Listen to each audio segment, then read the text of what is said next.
Hi, welcome to Naynay'S Kapaesh. I'm your host, Kapaesh. This is the founder of Naynay'S Kapaesh, Miss Naynay. We will be going over couples, relationships, and breaking down behavior, emotions, anything else? Mental health. Mental health. Welcome to Mental Yes. Health Awareness month. Awareness Month. Yeah. This is another reason why we started this month because my baby has been through a lot for his mental health and knows a lot of things to look for in mental health. And a lot of people all over the world has mental health problems or issues that they either can deal with or don't know they're dealing with and stuff like that. So on Naynay'S Capiche is we're going to go over different symptoms, life experiences, everything that we need to do to make you understand that this is what we're going over, this is what we're about, and hopefully that we can bring couples on, relationship talks, all the above. Okay, this is a relationship time. I appreciate people coming through, sharing your time with us, and I'm gonna let Nene kind of take over. So I didn't have the best upbringing in life, and I have been diagnosed with a few things. I was recently diagnosed a couple years ago with borderline, which is something that to me is very looked down upon, and it's a hard thing to live with. But for me, it's really hard because people don't understand that I'm not a broken person, and I'm healing, and I've been in therapy, which I am like all for therapy. And I wasn't always like this. So for me, I think that explaining and going into understanding of what borderline is and to explain how people with borderline's brain works is necessary because we are looked down upon like we're like some crazy people, and I'm really not. I just deal with things differently, and my emotions are a little bit different than how a normal person's brain works. So that's mainly what my whole thought process on bringing up mental health. And I started my that's why I wanted to start my show, was because I wanted to explain mental health, because I feel like a lot of us get looked down upon, and I'm not very happy about I do understand you not being happy by that. For people like me that don't understand other people's emotions, for as symptoms, like I can read body language just like an average person. Average people, we read. You can read the four normal body languages: happy, sad, um, depression, and anger. Those like the main ones that are very easy to pick up. You notice it, you see it every day on an everyday basis. But it's the in between emotions that you see that you don't really pay attention to that we would like to address from here on out, ladies and gentlemen. Um, One thing I would like to let you know in this process, I will be learning just as well as you. Okay. So don't feel like you're watching this and you're out of place and you're not learning something. As you learn, I learn too. Me and you are going to be learning together. I need to scoot over this way just a little bit more. There you go. Also, I want to bring this up too. Please put in the comments anytime that we're having a discussion. I know on the Burn Live channel, we really don't get into the comments a lot. But on these episodes, on what's that, Saturday? that. Yeah. Saturday, we definitely really going to be getting into the comments. We're going to be paying attention to you. So I really would like for you to get into the comments. If you Interaction. have any relationship questions or topic that you would like for us to discuss, please put down in the comments, and we'll get back at you. I appreciate it. And I'll do y'all this one favor. One time for the one time for the one time. If enough people put down in the comment that you do not like me smoking the mota or marijuana during this show because y'all want to take this seriously, please put down in the comments. Enough people put it in there. I will put away the mota or marijuana. I say it in Spanish because I do find out that I do have a lot of Spanish people watching my show. I appreciate everybody watching it. Happy New Year's. I see you down there. What's up? And yeah. So to get into this, I Nobody cares, right? I was about to say that's a coping mechanism for some people, so I don't necessarily think that that's going to be a thing. But so I want us to break down the symptoms and what we're discussing. So I'm got this chart. I just want to see something real quick. Oh, it works just like no, hold on, it's this one. Oh, okay, so I've been diagnosed with borderline a couple years ago, and I before I moved, I was in I wouldn't say intensive therapy, but it was helping me rewire my brain how to better communicate and understand myself. My emotions are 1,000 times more heightened than a normal person, so I just wanted to bring this to the forefront because I feel like it's important for people to understand. People with borderline are not. It's a personality disorder, they like to say, but to me it's more of a feeling disorder, and I've had plenty of conversations with my therapist before I moved that I think that this is something that should be looked differently upon. It needs to be talked about. And when I told her I was going to start a podcast, she said that it would. I said I think it's easier to learn how mental health works with people from people who have mental health. And I'm diagnosed borderline, so I can speak about this in the way that it makes me feel. So, explaining borderline personality disorder I'm saying to a partner because we're clearly still learning each other, and I don't think we'll ever stop learning each other. So this is kind of easier way to explain it. So, borderline is a treatable condition. A lot of people think that because it's a personality disorder that it's not there you go. Yeah. It's not something that can be fixed, but it is very much so. So to better explain it for me is my emotions are heightened 1,000 times. If I'm happy, I'm extremely happy. If I'm sad, little things can trigger me to be emotional, and it's really hard to manage if you don't get the right help and learn how to rewire your brain, because that's realistically all you have to do when it comes with borderline. So the analogy that they use is BPD feels like having no emotional skin, meaning even minor stressors can feel intensively painful, which is very true.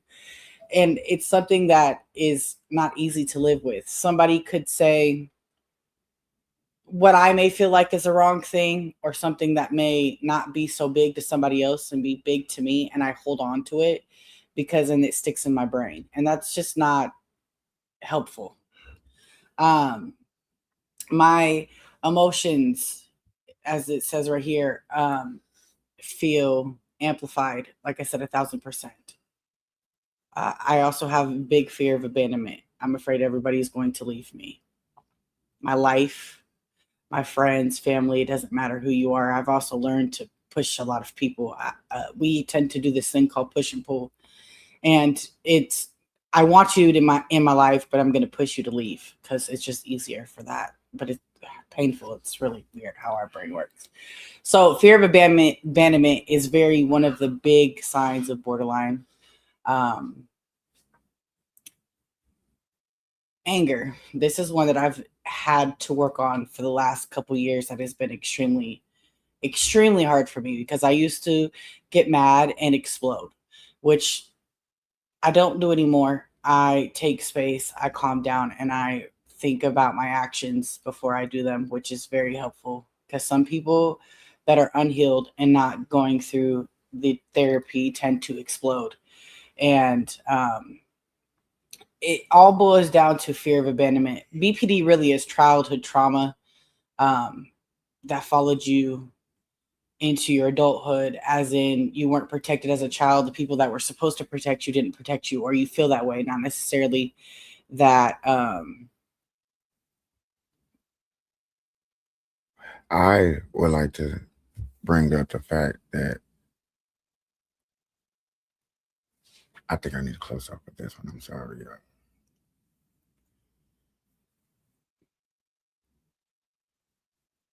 One thing I would like to really break down and talk about is speculations, because speculation comes from that uh, abandonment issues. And reason I want to say speculation is because everybody speculates. Everybody, let's put it out there. But think about how you personally speculate, and think about and try to imagine speculating 10 times as much as you already speculate. When you think that person don't like you, you like a person, oh, he don't like me. Think about that 10 times as much. Like, damn, to the point he may not like you, he or she may not like you, where they're disgusted of you. Like, I like him, but he don't like me. Oh, he might be disgusted of me. He think he, you know what I'm saying? Something that you got covered up that you don't see. I have a tattoo right here that nobody has seen because normally I have a shirt on. I think that she thinks that it's so disgusting and trifling. That's 10 times as more me thinking that, hey, she just don't like I got a tattoo up here and where it came from and what it represents. You know what I'm saying? That's what I want to say with speculate. People speculate, and I feel like that is the most chorus things to spread people apart, because speculation is you arguing with yourself. If you cannot sit up here and agree with me and say that you have not had an argument with yourself, putting yourself in somebody else's shoes, arguing with yourself, saying, hey, I'm finna go have this argument with this person because we having a disagreement, and you're already thinking about how the conversation is going to go. Right there. Thinking about how the conversation is already going to go. You already got your words together. You know what I'm saying? You already know what they're going to say. So when you get to the disagreement conversation, you already what? Expecting this person to say something. So when they say certain things, guess what? You are triggered. Speculate. I just know he gonna say this. I know she gonna say that. I know she gonna say I don't never tie up my shoes, and every time I go outside, I'm tripping. And then you don't get the conversation. I agree. I think that that's very common What is for common? ADHD. Speculating and just in general. I mean, that's the thing, is a lot of this stuff is intertwined with each other, and they're just now starting to put it together. I They think think of things beforehand, and if they hit a spot they are unsure of, then it becomes, yeah. I mean, that's true. I don't know. I'm just I'm under the influence with a little bit with a light study that most people's trauma, and I'm not talking about all substance, just talking about more in this area of this trauma comes from actually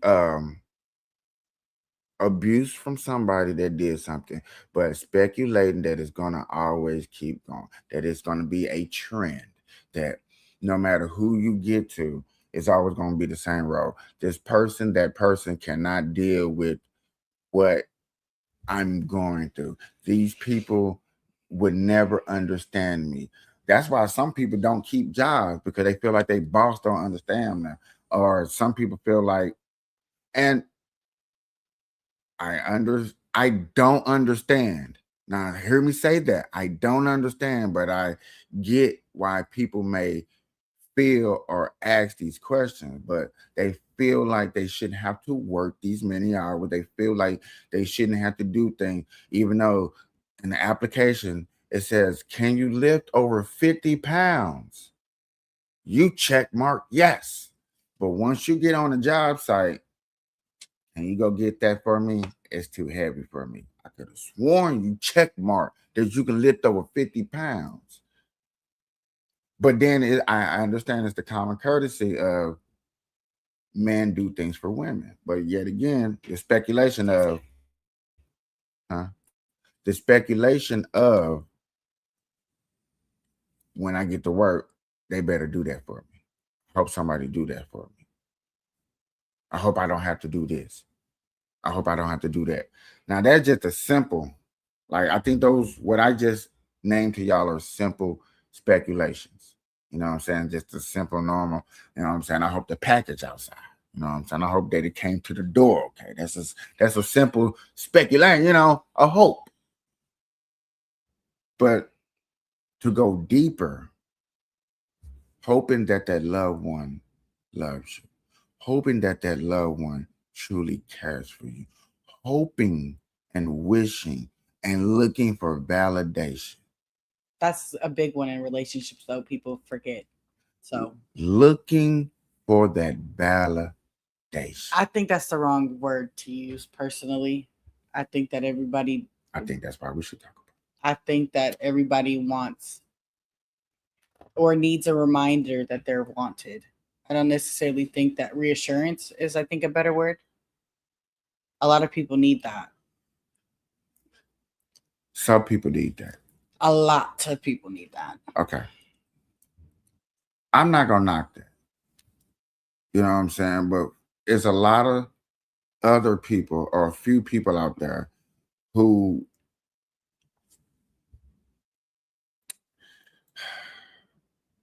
you know what, Doc? I'm just saying. I mean, you know what, Doc? I don't know where you at, but I guess we forgot to do this.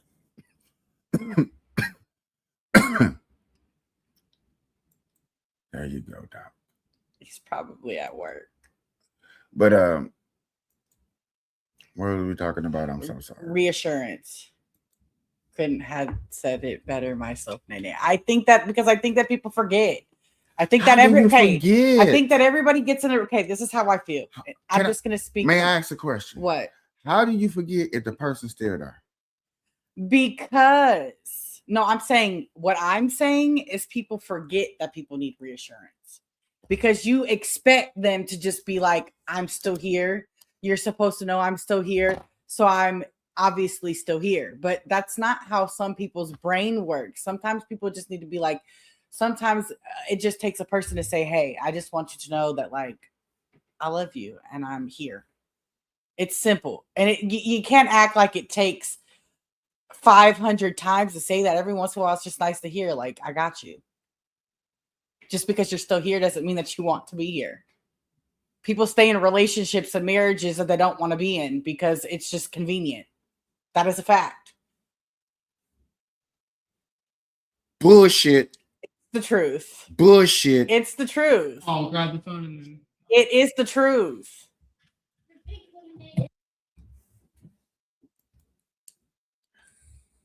Sorry for cussing.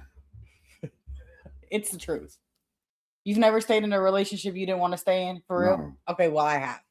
So it happens. It does happen. For convenience. People stay in relationships for convenience. Well, it's not only convenience. Sometimes it's the benefits that you get from the relationship. Sometimes it's uncertainty as to what comes next. Right. Sometimes it's, the way the person makes you feel versus how you think that you would feel without them. Like, there's all kinds of different things. Okay. But one thing set in stone, period, point blank. You have to, and I don't care if this is 5%, 2%, under 10%. You have to at least like the person. Not necessarily. No, absolutely not necessarily. Hold on, here, KP. So when I first met my wife, her father was driving us around town.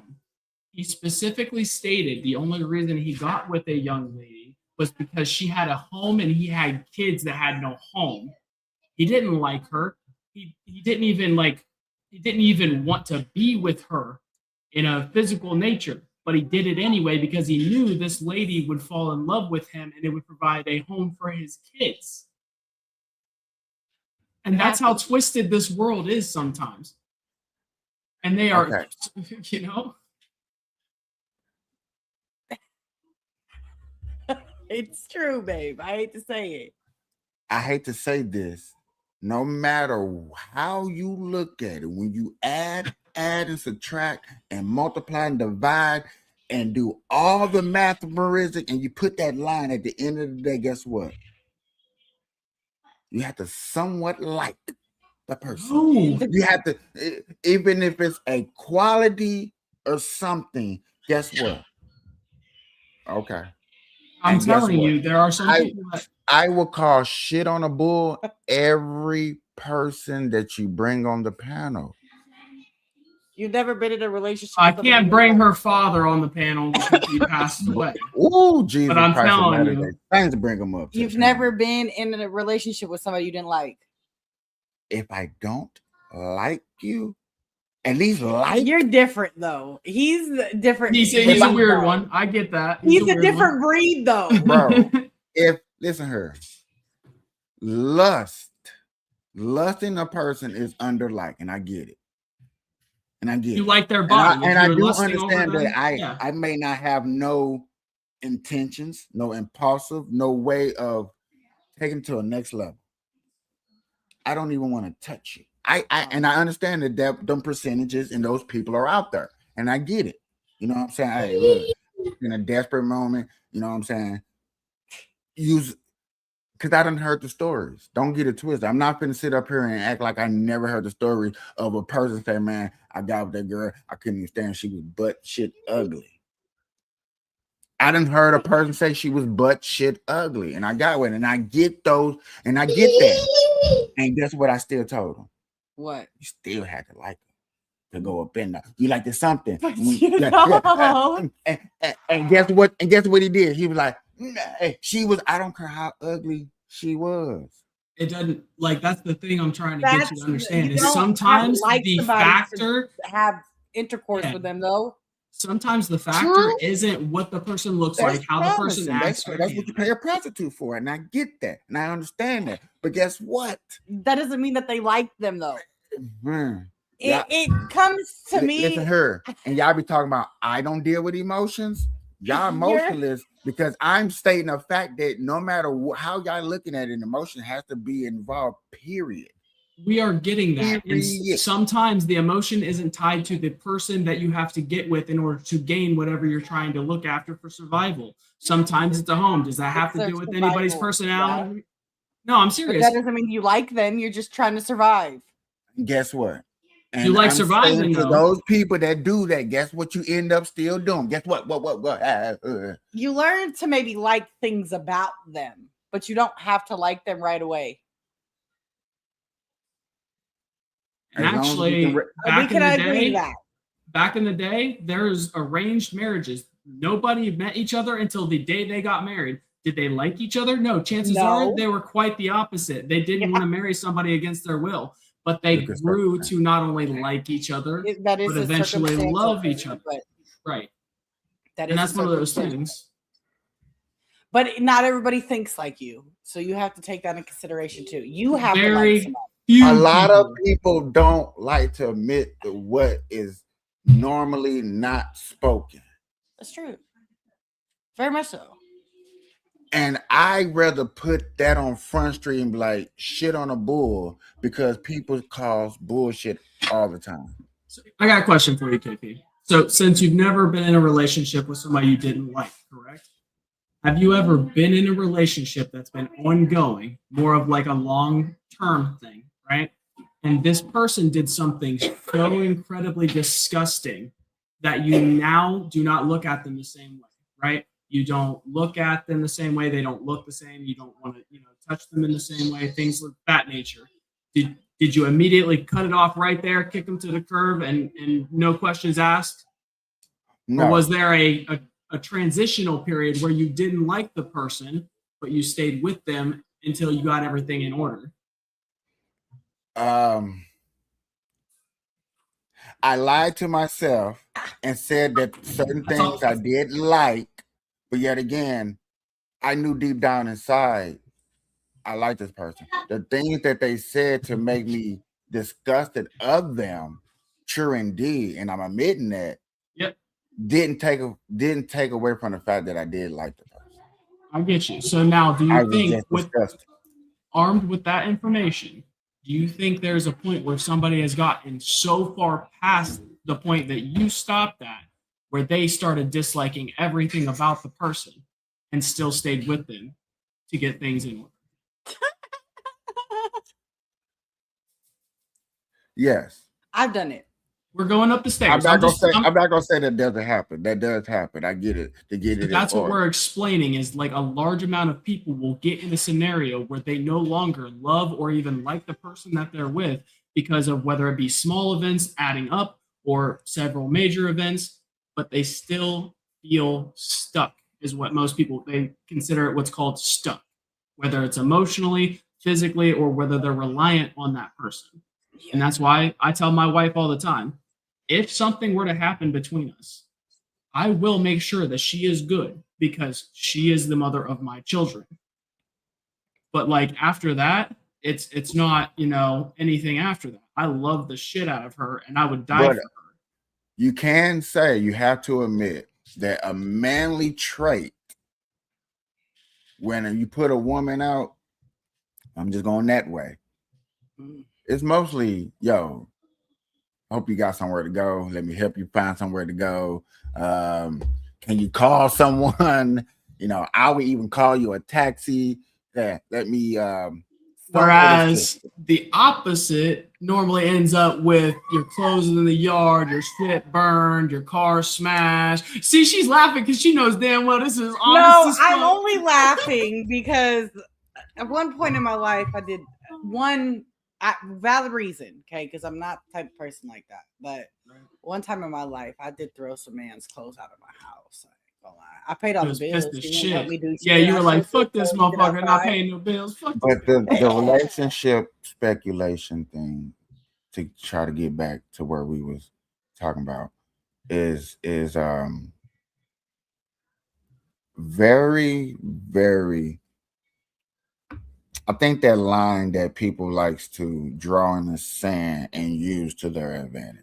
I think speculation is very used to an advantage in relationships. That's not what we're talking about.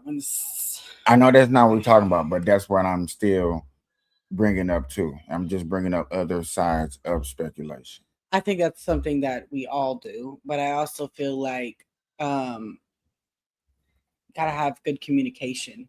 I think that that's been very beneficial. See, now this is what makes me the oddball, because I work extra hard in that specific category, or that personally, of not speculating, because I know it's so easily done. You know what I'm saying? Because I catch myself doing it, and then I literally stop myself. Like, as soon as I speculate, prime example, the meeting that I had. If y'all go back and really watch those videos and look at my facial expression, I was shitting balls, nervous over, you know what I'm saying? I wasn't comfortable. I was highly uncomfortable those 2 days, and I did shows. Yeah. You know what I'm saying? And on my way to the job, it really intensified. And I had to stop. Once I get to my light right here on Paradise, people, y'all go check out Paradise. Got a lot of new shops and stuff. Blah, blah, blah, blah. But once I got right there, I had to literally tell myself, stop. You got to stop. Okay, you messed up your off topic. No, speculating. On the job. I'm just giving that as an example. Right. So, I can't give one in a relationship because you're calling it speculation, which you're absolutely right. You are speculating that something's going to happen, but the human brain runs off of experiences, and experiences give you the certain knowledge to recognize patterns, and those patterns sometimes repeat themselves, especially in human nature. So if you see somebody go to the bathroom every day at 9:00 for a week that you work with them, the next week you're going to assume every day during that week they're going to go to the bathroom at 9:00, right? That's It's a speculation, but it's also based off of pattern. Right. And I So, get that. like, That's sometimes you're that's a speculating with routine. no fact. Right. Right. But like That's a routine that you see, and yeah, you speculate right there. Yeah, that's like in a relationship. For example, For yeah. Go ahead. for example, I like routine. Routine kind of helps me. There's certain things that you do every day that if you didn't do one day, I'm going to speculate some shit. Right. Because I'm used to a certain thing. So if you're not doing that same thing that you do every day, like our morning routine, if you just woke up one day and didn't do that, it would mess me up for the whole day. Should probably speculate that you had a bad dream, right? Right. It's not, and it's not necessarily speculation. It just means, hey, this is out of our normal.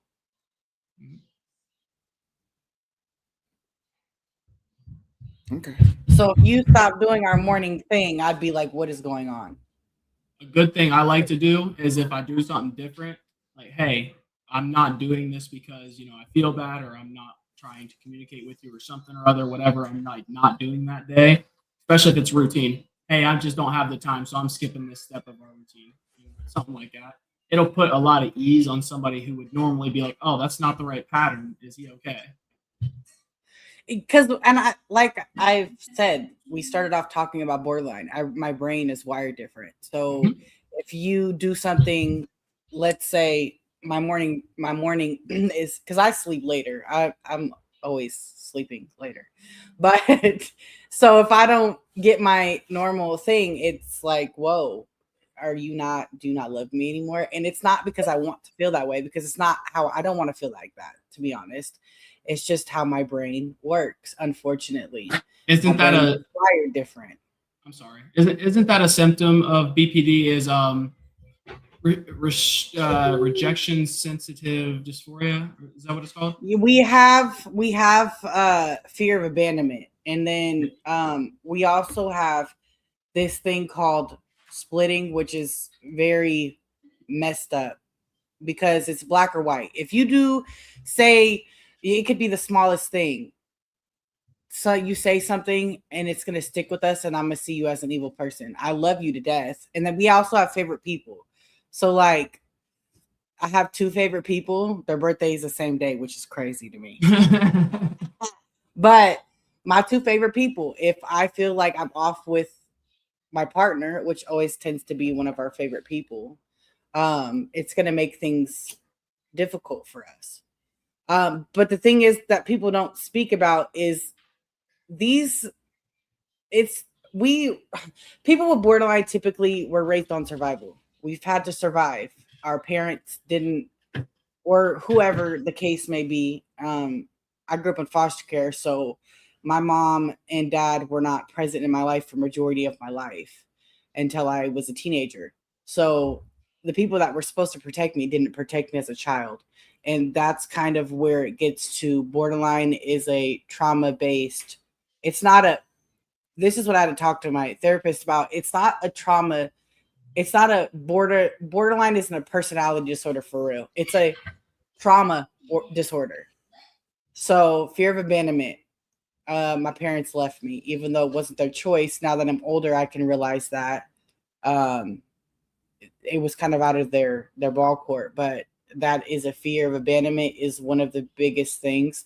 And one thing that I've noticed, because I used to fight or flight, it's part of PTSD, but it also is a part of mental health in general.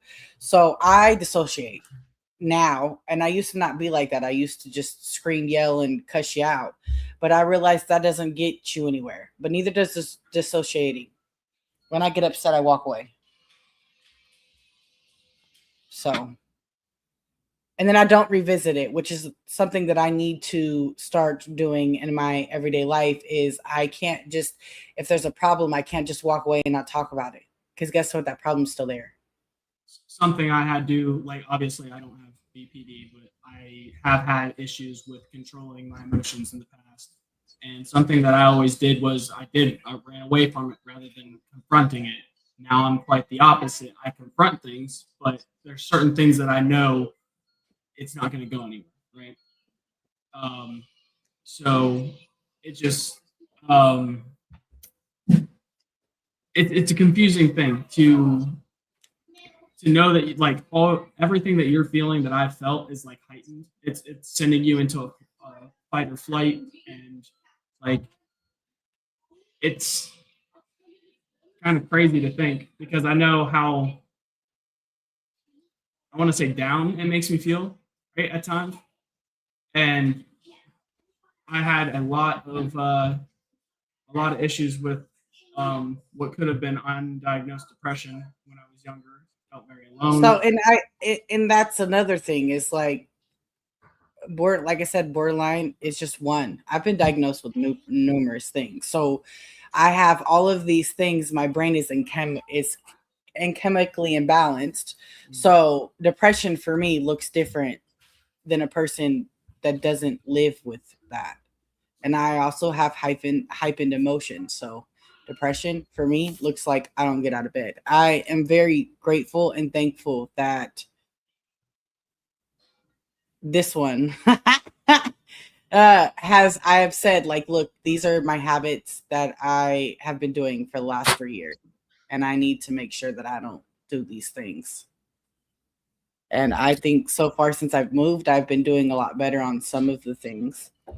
I could do better, of course, but I mean, I haven't known you long, but like I know that you're a good person and that you're good for him. I've known him long enough that like not much changes that man. And I can tell there's definitely some swing in the right direction, at least from what I feel is a swing in the right direction. And I think we work well together. I think that I agree. I'm very, like I said, I'm very blessed, and I'm not trying to. I'm gonna toot his horn a little bit, but I'm very blessed. He listens, and I've never in my life experienced a man who listens the way he listens. So I think that that also helps when you have mental health problems. Is he's willing to learn too. This isn't something that is easy for anybody to deal with. So being in a relationship with somebody who has diagnosis like me is not a walk in the park for sure. I can agree with that so much. Like Kapaesh is one of the people that like throughout my entire life, not a lot of people will sit there and listen to me ramble. And me and him have a good set of conversations quite often, but like, obviously him listening and taking in the information I'm giving is, a breath of fresh air, so to speak. I guess this is time for me to speak. Hi. No, I do understand like listening was one of the key things that a lot of people say that values is a value. And I always felt like that's why I got the name Capacious, because I felt like I was misunderstood and nobody would understand me. And just to understand a person is value. And it did take a lot of steps. Being solo for so long, and I understand like looking for self value, who you are, soul searching, however y'all want to call it. I get people out there and what you're looking for and how you're looking for it.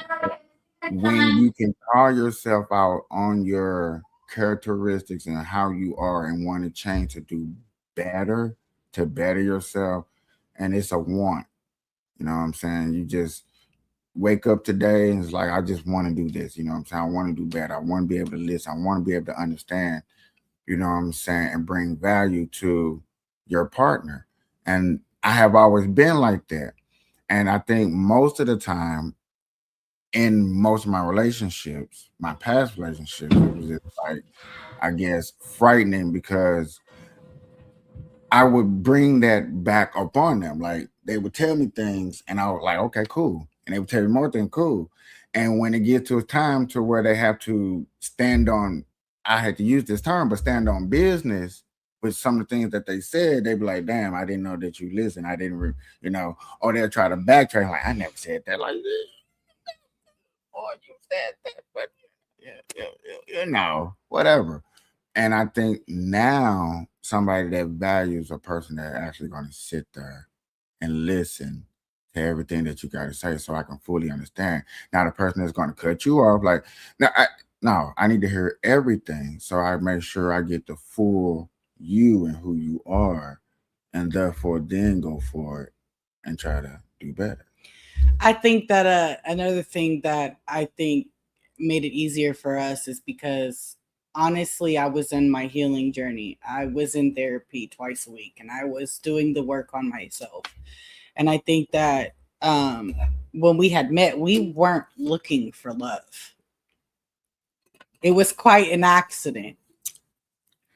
Yeah, no. A happy accident, and sometimes it's always the best way for it to happen, right? But you know, and for me, life has always been, there's always hurdles, and I've always had roadblocks, and it just wasn't like that.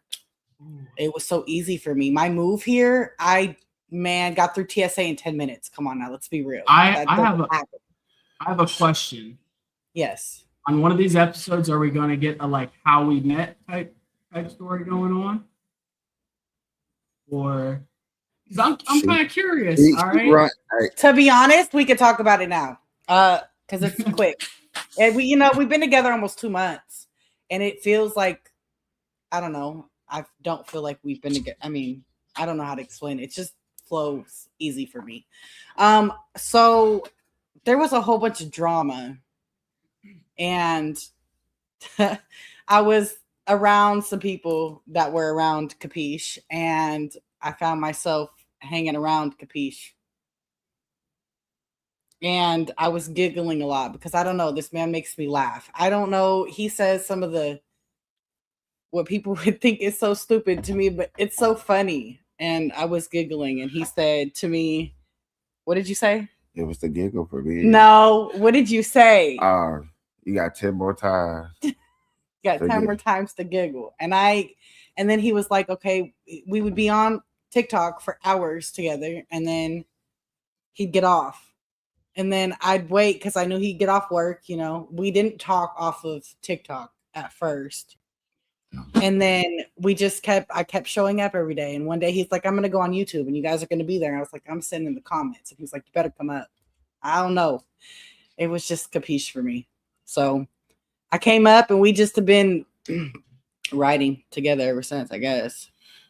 And don't get me wrong, we've had a lot of blogna the first month, and not because of our own doing. I would like to say, yeah, we met on TikTok. It was the giggle for me. It really was. It was, you know what I'm saying? Somebody. I'm just enjoying this. As a man who's been married for 12 years and had my own moments with my wife that started off our relationship, I love hearing this, guys. He made me laugh and kept laughing. I haven't stopped. Yeah. Understand that my sense of humor is not made for our audience. Viewer discretion is advised. I totally understand that. You know what I'm saying? Because I ran customers away. I done ran family members away. So I get it. Sense of humor is a sense of humor, whatever. But yeah, when somebody gets your sense of humor, understands your sense of humor, and may not, and let me put this out here. When I say understand your sense of humor, I don't mean laugh at every joke like that's funny. Like everything, like no, some of my jokes she hears is not funny to her, but she understands where it comes. Out. Yeah, she just understands where it comes from. It comes from the. And it was really hard for me because some of the things he would say to me, I would just giggle because it really wasn't funny. It was like, I can't believe you just said that. It wasn't always necessarily funny. It was like he would say things and I'd be like, oh my God, did you really just say that? And sometimes still to this day, I'm like, I can't believe you just said that. But that's how we met. And then we took it off of TikTok and it became, everybody thought that our relationship started on TikTok. It did not. Our relationship did not start on TikTok. And then we've had like people hate on us from the very beginning, which makes me feel like we're doing something right. So You don't have haters, you ain't doing something right. it's true. That's what they keep telling me. Because it's hard for me. I don't really deal with drama. So for me, it's like I avoid at all costs. I borderline. Come on now. I dissociate. So I had to learn early with ADHD and being targeted because of my name for stupid reasons, like just flat out this dumbest shit. I had to learn early that I can't care what other people think, just the people I involve in my life. To be honest with y'all, actually taking stuff that I learned in the hood and applying it to strangers was just so easy. I don't know you people. I really don't have to put no emotions into it. And I get to call you whatever type of animal or desktop or whatever my brain can think of. Oh yeah, it's Imagination Nation. What was that thing? Imagination. station. Yeah. Station. Yeah. I could just I'm like a reading rainbow book over here. I could just imagine anything. And I can call you that. I You know. know. And so yeah. Kick ass reference, all right? For any audience that don't know that reference, go look that shit up. Good stuff. I don't know, guys. I think that I also think that people with mental health in general, it's so looked down upon. This is why I wanted to bring this to the show, because just because my brain is wired different doesn't mean I'm not a good person. Yeah, I may take things a little too much I probably shouldn't do, and it doesn't make me bad. And I think that that was another thing. I was in my healing journey. I was in therapy twice a week, and I was doing what I needed to do. For borderline, they have DBT classes, which is how you rewire your brain and to understand that you can accept things even if you don't like them. And that was something that I had to go through. And to be honest, I have stayed with people that I don't like, and I had to realize that it's okay to walk away from people that you don't like. And that's persons, places, family, friends, it doesn't matter. You don't always got to stay stuck. You're not stuck. And I think that I had to realize that. And then when me and Kapaesh met, things just flew so easy for me, which was easy for me. I want to say this bit. One thing when I used to deal with other people, they used to announce their symptoms of what they had. What I used to bother me was the fact that they used to always bring it up when it fits them in a discussion or they did something that was abnormal. And being around society when you have to deal with everyday life and you got a person that can bring up like 151 different symptoms that they remember that the doctor gave them because they did something, their actions. You know what I'm saying? It was hard to deal with society. I think society now where it's more information is easily more spread. People can go look it up. People can go figure it out. It's easy for a relationship, somebody, because y'all got to think about before the internet was really exploding, the cell phone was popping. Like go back a little bit. When somebody said they had this, a person was looking at you like, "What is that?" And they really had to go do some research. They do diligence. And Go to the library and pick out a book and read it. It was different. Thank you. So they didn't have people on the internet talking about, "Hi, my name is Ted and I got this. Hi, my name is Bob and I got that. Hi, my name is Sarah and I have this." With so many people and their testimonies of, you know what I'm saying, of these symptoms so people can learn and get a better understanding. You would think society would get better and get it, whatever. I know that's a different topic or subject, but yet again, with all this information out there, I think that does help. And I like the way that I like the way you just said testimony, because to all due fairness and all due reality, I have a story to tell. And I think that I can only say it 1,000,001 times. People with mental health that are aware of their mental health cannot use their mental health as an excuse. And I used to do that. Well, I act like this because I have borderline. That's not an excuse to treat people that way because you have borderline. You have So free will and you have the ability to understand yourself, and you're supposed right. to use them. So I think that that was something that I think that everybody needs to understand, that yeah, you may have issues, but bro, you're the one who can control yourself. You have self-control. And when you try to take and put everything on your mental health and blame it on that, it's not fair. And it's not fair to be, I acted like this because you said that to me, and a lot of people do that, and it's not the other person's fault. It's your reaction to what may have been said. And I think that when this is another reason why, because I feel like people need to be accountable for their actions. Just because you have mental health does not mean that you are not accountable, does not mean that you cannot be accountable. If I do something and it hurts the person that I love, I need to be accountable for that. You need to apologize if you do something. Just because you have mental health doesn't make it okay to walk around here acting like your shit don't stink, because it do. Sometimes worse. I definitely would agree with that, because I know some people out there, you know, I'm not gonna call your names out, but you know who I'm talking about. Hopefully you got better. Congratulations on your 6th, 7th, 8th child, I think it is. Speaking of getting over mental illnesses, I heard that you denounced Trump. Sorry, that was a joke. I'm sorry. I shouldn't have done that. I'm sorry. I love you. I'm sorry. It just hit me all at once. I'm sorry. It's all jokes, I swear. Even Money said, was the gas prices too high? That got me, dude. I was laughing my ass off when he said that shit. Hey, I'm trying to go in a good direction. I'm trying to do something right. You know what I'm saying?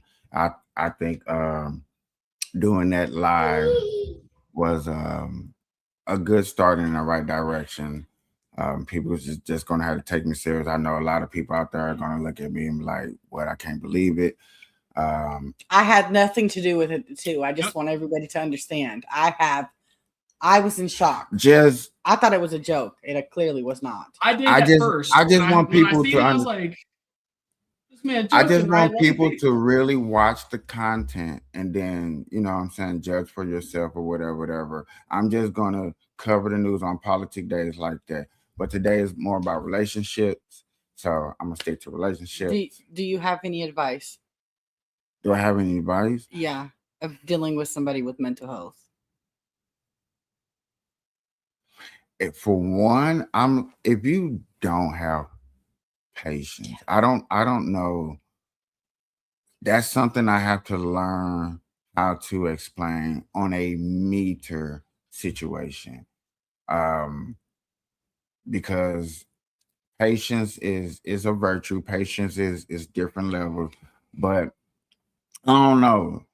For me personally, let me just put this out there, because a lot of people will probably watch my content and be like, "Oh, he blows up." It takes a lot, and I'm gonna say this one more time. It takes a lot for me to blow up. I'm personally am not wasting no anger issues, energy over something that I can just sit there and talk to you about.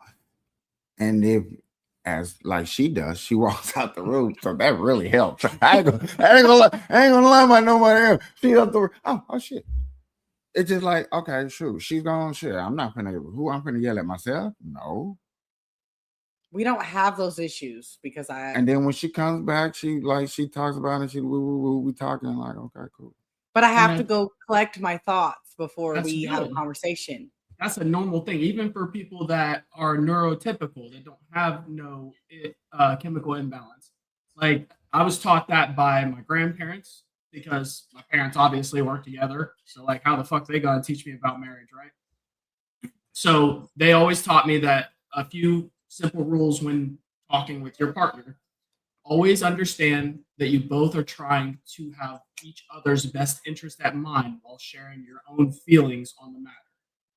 The second one, take 5 seconds in between your partner ending their sentence to think about what they said before responding. And then the last one is, if it gets too heated, table it for 10-15 minutes if you can and come back to it. If you don't have the ability to, you always come back to it. You never leave it be, because then it can create doubt. It can create hostility and uncertainty, which, is a bunch of negative emotions that will just stem into more. If you go through that, because I don't go through that. I feel like another thing that I was told, and I think that this has always helped me in my relationships, is you have to remember that the problem is a problem. Your partner is not the problem. It's you and your partner against whatever the problem may be. And I think that and he's way too calm. So like arguments for us don't be arguments. He's too calm. I'm more hyphy than he is. He's calm, cool, collected. So like I'd rather walk away because he's going to look at me. I'm going to say something. This is how I imagine it going. It's never happened. So I can't say that it's ever happened. But I could imagine me blowing up and him just looking at me like, are you cool? Like he wouldn't even say anything. So to me, it's really helpful that he really is calm, cool, and collected. And I just walk away, go take my little 5 minutes, because that really does help. 5 minutes really does solve a lot of problems, because I take the 5 minutes and then I come back and I'm like, hey, so this is what I'm thinking. And the one thing that I have really enjoyed in our relationship is I'm like, hey, I would like this. And you're like, that's it? What do you mean that's it? You're not going to fight me about it? No. Why? If it's not going to hurt nobody, like, okay. I'm not. And the things that they're small and they're not, that's the thing. It's not like I'm, But yet again, that's explaining your symptom, how it's so big for you. And then when you come to me, it'd be like, bing, you'd be like, yeah, and that's so, true. And that's what I'm learning. And that's what I'm truly learning. Because now the only thing about me is I didn't have nowhere to go express things that I've learned until now. Okay, is there anything else that you've learned? You're going to have to wait for other episodes. Y'all gonna have to come back. I've been really excited about this. And just to say again, it is Mental Health Awareness Month, y'all. And I'm coming and being vulnerable. So I'm not just speaking about, myself. I know other people that I want to bring on the podcast that have different other things that may be considered relationships, mental health, everything under the sun. And I'm really excited for this. And I really hope that y'all enjoy it. I know that we've been together almost 2 months, so it's fresh. So you guys are gonna also watch us go through all the stages of our life, but we don't really have. Yeah. To be fair, I mean, it's 2 months. I'm not gonna say ages, but like, we're not young guys, so like we're coming with a lot more experience when you guys are entering this relationship as well. You guys have a lot better handle on things, and you are able to actually have the patience that you probably didn't 10 years ago, right? I don't have patience. That's one thing I lack. Fair? I think she's coming into my life to where I have a lot of things that I feel taken care of that a man of my stature should be taken care of. It's very different. So therefore, only thing I want her to do right now, yet again, 2 months in, is, adapt to your environment the best way you can. Now, when we get to the other serious problems out here, by the time you get to that problem, home is going to be home. Exactly. And that's if anybody want to know, like, what is your problem right now? My problem right now is to make sure this is your home. Oh, he makes sure of that every day, and I think that's been. Is there anything we need, or he'll be like? I've heard little discussions going back and forth of, oh, I'd rather have this, and oh, okay, we could do that. We'll move this here. Little things like that, especially before like your shows. Little things like that, like it shows that he has the willingness, and he wants it to be, like he said, a home, but like a safe space, right? Almost like a lockdown safe house, right? And I think I'm not used to that. I don't think I've ever had. I'm just gonna put this out there. It takes eight doors to get out, 8 keys. Yeah, so like that. So lockdown is definitely what I'm trying to put down. Yeah, like it makes me feel a little bit better because like unless you break in the window, and at that point we have, you gotta. It's bars. You can have some issues. Is there? Yeah. Oh, I didn't even realize that. See, because I ain't been on that side of the house, but it really has made it a little bit more easy for this smooth move, I guess, so to speak, is because the transition, right? Yeah, the transition. That's the word I was looking for. Yeah. Is because if there's anything that he told me yesterday, I was like, what am I supposed to do? And he's like, babe, go rearrange the cupboards. And I'm like, wait, what? Like, to me, it's the little things that he's like, I want you to make it home. Whatever that looks like for you is what I want. And so I know here pretty soon I'm about to re-enroll in school, and I have some things that I'm about to get started. But right now I'm just enjoying and understanding that I have a home. And with that, ladies and gentlemen, good morning, good afternoon, good evening. Anytime that you're watching this, we do appreciate the time that you spend with us. And with that, we would like to say, have a good day.